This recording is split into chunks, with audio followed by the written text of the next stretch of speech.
Assalamualaikum warahmatullahi wabarakatuh. Waalaikumsalam warahmatullahi wabarakatuh. Oke, terima kasih. Alhamdulillah. Anak-anak, pada kesempatan kali ini, ayo kita mulai dengan berdoa dulu sebelum kita melakukan aktivitas. Ayo dari salah satu kalian memimpin doa ini. Siapa ini ya, Mbak Oting? Ayo silakan Ya, memimpin doanya Pak. dulu. Anak-anak, teman-temanku, ayo kita semua kita berdoa sebelum pelajaran dimulai. Mudah-mudahan kita semua dilancarkan dalam pembelajaran ini. Berdoa dimulai. Berdoa selesai. Oke, terima kasih. Anak-anak, pada kesempatan kali ini, sebagaimana Bapak sampaikan pada minggu yang lalu, bahwa materi kita pada hari ini adalah materi yang berkaitan dengan kebutuhan kita bersama. Dan harapan Bapak adalah semuanya nanti mengalaminya, jangan sampai kita dijemput sama Allah tetapi belum mengalaminya, ya. Karena ini salah satu ibadah yang paling lama, paling banyak nilainya. Oleh karena paling banyak dan paling lama, maka satu hal yang dibutuhkan pada kita kalian semuanya adalah mengerti dan memahami berkaitan dengan materi kali ini. Apa materi kali ini? Tentang pernikahan, ya. Oke. Saya suka, Pak, Nah, bab ini, itu. Pak. Oh, iya. Tapi satu kali aja ya, kalau menikah jangan sampai lebih dari satu kali. Oke. Pernikahan anak-anak, ya. Pernikahan ini sebagaimana yang eh, kami siapkan materi pada hari ini adalah kaitannya dengan pernikahan, ya. Pernikahan itu ada yang tahu pernikahan ini apa sih? Walaupun secara kalimat bisa jadi berbeda, tetapi saya yakin kalian semuanya ini sudah punya bayangan apa sih yang dikatakan menikah itu menurut Islam. Tentunya karena kita ini sudah bergesekan dengan lingkungan yang ada di masing-masing tempat, dan itu pasti paham dengan kaitannya dengan pernikahan. Oleh karena itu, biar kita satu bahasa, satu pengertian berkaitan dengan pernikahan, maka Bapak akan menjelaskan kaitannya dengan pengertian nikah. Nikah ini menurut bahasa ini adalah al-jam'u. Jam'u itu berkumpul anak-anak, ya. Kemudian menurut istilah apa? Satu ikatan lahir dan batin. Jadi harus ada ikatan antara lahir dan batin. Bukan hanya ikatan lahir saja, tetapi batinnya itu harus terikat antara laki-laki dan perempuan untuk hidup bersama dalam satu rumah tangga melalui akad, dan tentunya adalah menurut hukum syariat Islam. Jadi ada hubungan yang legalitasnya itu diakui oleh agama maupun masyarakat ini dengan adanya pernikahan. Kemudian kalau kita menguak berkaitan dengan Undang-Undang Nomor 1 Tahun 74 itu dikuatkan lagi bahwa perkawinan itu adalah ikatan lahir batin antara seorang pria dan wanita, sebagai suami istri dengan tujuan membentuk keluarga yang kekal, bahagia berdasarkan ketuhanan yang Maha Esa. Jadi ada satu titik klimaks yang dibangun itu adalah kekal. Jadi misinya ke depan itu kaitannya dengan, jadi tidak boleh kaitannya dengan menikah itu kemudian terus menikah itu ada durasi maksimal waktunya, itu juga tidak boleh. Kemudian selanjutnya anak-anak, dasar hukumnya apa kita diperintah atau melakukan pernikahan? Surat Ar-Rum Allah menjelaskan, a'udzubillahi minasyaitonirrajim. Bismillahirrahmanirrahim. Wa min ayatihi an khalaqalakum min anfusikum azwajan litaskunu ilaiha wa ja'ala bainakum mawaddatan wa rahmah. Inna fi dzalika laayatin liqaumin yatafakkarun. Salah satu tanda-tanda kebesaran Allah, Allah itu menciptakan pasang-pasangan antara laki-laki dan perempuan dari jenisnya kita sendiri. Jadi laki-laki perempuan, adanya laki-laki jenis kelamin laki-laki perempuan itu menurut ayat ini merupakan satu tanda-tanda kebesaran Allah.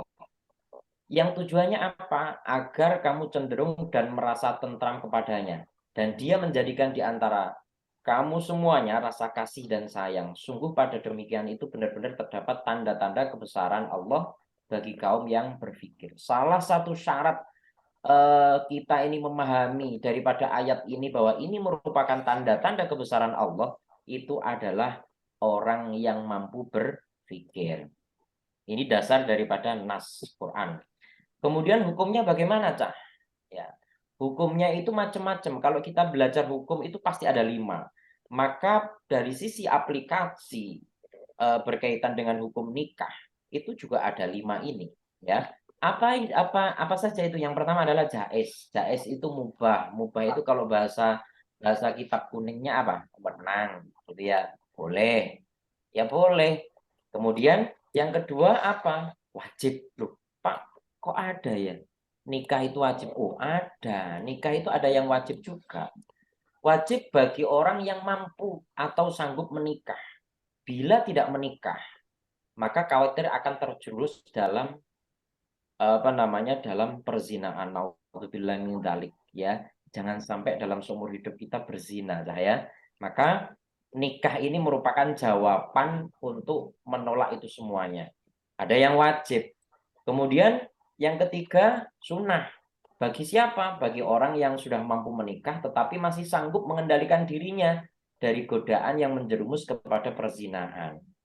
Jadi sudah mampu dia, sudah mampu untuk menahan diri. Kemudian yang makruh juga ada. Bagi siapa? Bagi orang yang telah memiliki keinginan, hasratnya tinggi tetapi belum mampu menghidupinya ataupun memberikan nafkah. Jadi ini modalnya pengen tok lah. Jadi rasa-rasa pengen tok menikah tetapi dia itu tidak mampu. Kemudian ada yang haram. Bagi siapa? Bagi yang akan melakukan pernikahan tetapi ia mempunyai niat yang buruk. Seperti niat menyakiti perempuan atau niat buruk lainnya. Ini 5 hal yang berkaitan dengan hukum nikah. Kemudian selanjutnya adalah berkaitan dengan tujuan nikah. Tujuan nikah yang pertama melaksanakan perintah Allah. Kemudian mengikuti sunnah Rasul, memperoleh kebahagiaan, ketentraman, kemudian membina rasa cinta kasih, sayang, kemudian memenuhi kebutuhan seksual yang sah yang diridhoi oleh Allah. Kemudian untuk memperoleh keturunan yang sah. Nah, ini yang terakhir ini yang perlu saya tegaskan bahwa orang itu kalau menikah kemudian dikasih sama Allah kaitannya dengan anak, walaupun kita ini sulit mendidik anak, mungkin waktu, biaya yang kita keluarkan, tetapi ingat bahwa yang melanjutkan daripada sholat kita, ibadah kita, itu adalah anak kita. Makanya kalian saya harapkan nanti kalau sudah waktunya dan sudah mampu nikah gitu aja, Cah, gitu ya. Kemudian rukunnya nikah ini ada calon suami, ya. Saya nggak usah menjelaskan banyak-banyak ini. Ada calon suami, kemudian ada calon istri. Setiap rukun ini juga ada syaratnya, ya. Kemudian ada pula wali nikah, ya. Terus kemudian ada pula 2 orang saksi. Nah, saksi ini harus saya tekankan. Kalau kalian nanti ada 2 orang saksi. Saksi itu harus memahami bahasa yang disampaikan ketika kalian itu ada prosesi ijab maupun qabul. Jadi gaya-gaya pakai bahasa Arab tetapi saksinya nggak ngerti, atau bahasa Inggris sekalipun tetapi saksinya nggak ngerti. Lah ini namanya cacat, kalau bahasanya itu nggak boleh, ya. Terus kemudian ada ijab qabul ini yang terakhir, ya. Nah, ini yang saya singgung tadi. Jadi ada ijab dan qabul itu harus dimengerti tentang saksinya. Maka bab kaitannya dengan nikah ini saya yakin kalian sudah ada gambaran. Tetapi dengan waktu yang sedemikian sedikitnya ini kurang cukup ketika ketika tidak ada pendalaman. Maka minggu ke depan Bapak ini kepingin ada praktek pernikahan. Jadi kalau bahasa kerennya itu adalah ada ada pembagian peran, ada pembagian peran kaitannya dengan pernikahan. Jadi kalian nanti bisa asik untuk mempelajarinya. Salah satu syarat kalian bisa asik untuk mempelajarinya apa? Memahami masing-masing perannya. Maka pada kesempatan kali ini Bapak akan memberikan tugas, ya, tugas kelompok. Tugas kelompoknya apa? Tugas kelompoknya. Nah, ini. Kelompoknya ini, setiap kelompok, yang pertama ketentuan kelompok, setiap kelompok ini terdiri dari 6 siswa. Kemudian komposisi kelompok ini ada calon istri, kemudian ada calon suami, ada 1 orang wali, ada 2 orang saksi, 1 orang ini dokumentasi, 1 orang yang mendokumentasi. Jumlahnya 6. Kemudian kelompok ini akan dinilai berkaitan dengan storyboard. Nah, kalian jurusannya kan multimedia, maka sudah terbiasa membuat storyboard dan kerangka skenario-nya. Jadi nanti kalian itu harus menulis. Jadi ilmu yang berkaitan dengan multimedianya harus juga harus digunakan, difungsikan. Membuat skenario, kemudian selanjutnya adalah kriteria kekompakan kelompok, kelancaran melafalkan ijab kabul, dan yang terakhir adalah penghayatan peran. Ini hal-hal yang kami nilai. Kemudian yang dokumentasi tadi itu nanti mendokumentasikan, kemudian hasil proses pernikahan ini divideokan, dibikin yang bagus, yang menarik, ya. Dan ini nanti hasilnya ini juga kami konsultasikan pada guru produktif Mapel Multimedia. Dan kemudian di-upload di akun YouTube-nya SMK Darul Huda. Gitu ya anak-anak ya.